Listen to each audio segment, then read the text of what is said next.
Հարավային Եվրոպայի հայաշատ պետություններից մեկն է Բուլղարիան։ Պատմական վկայությունների համաձայն այս երկրում հայերը հաստատվել են դեռևս 5-րդ դարից, սակայն համայնքն ավելի մեծացել է Մեծ Եղեռնի տարիներին։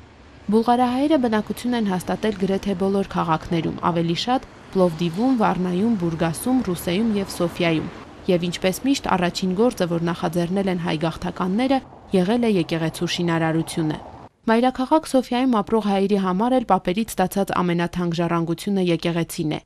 19-րդ դարում կառուցված հայկական սրբավայրը քաղաքի շինարարական աշխատանքների պատճառով 1935 թվականին տեղափոխվել է և մինչև օրս գործում է հայկական տուն կոչվող շինության երկրորդ հարկում։ Սուրբ Աստվածածինն իր ճարտարապետությամբ ավանդական չէ, բայց դա չի խանգարել հայ համայնքին կապված լինել եկեղեցուն։ Տեր-գուսան ավագ քահանա Հատավյանը վկայում է այդ ջերմ սիրո մասին։ Սուրբ Աստվածածնում ծառայում է 1962 թվականից և ասում է, որ նույնիսկ սոցիալիստական իշխանության օրոք մարդիկ եկեղեցի էին գալիս և աղոթում։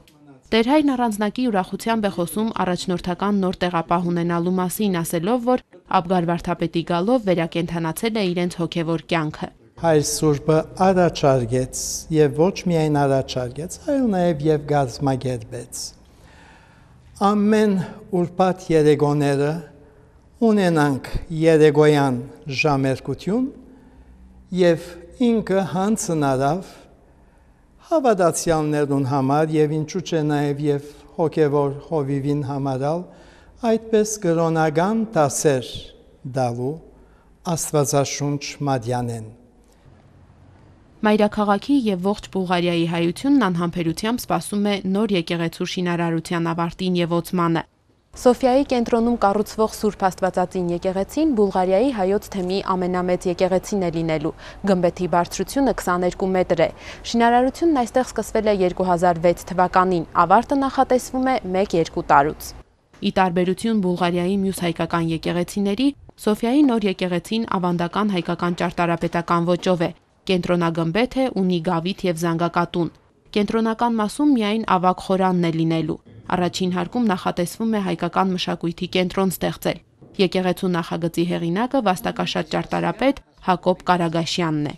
Մինչև 220 հոգի, 250 հոգի գնա հավաքվելու։ Բայց որովհետև մեծ դոներուն շատ ավելի ժողովուրդ պիտի կա և նույնիսկ բուլղարացիներ պիտի կան, ինչ որ հիմա հարցնում են, երբ պիտի վերջանա եկեղեցին, որ մենք գնանք մասնակցել։ Անոր համար է, որ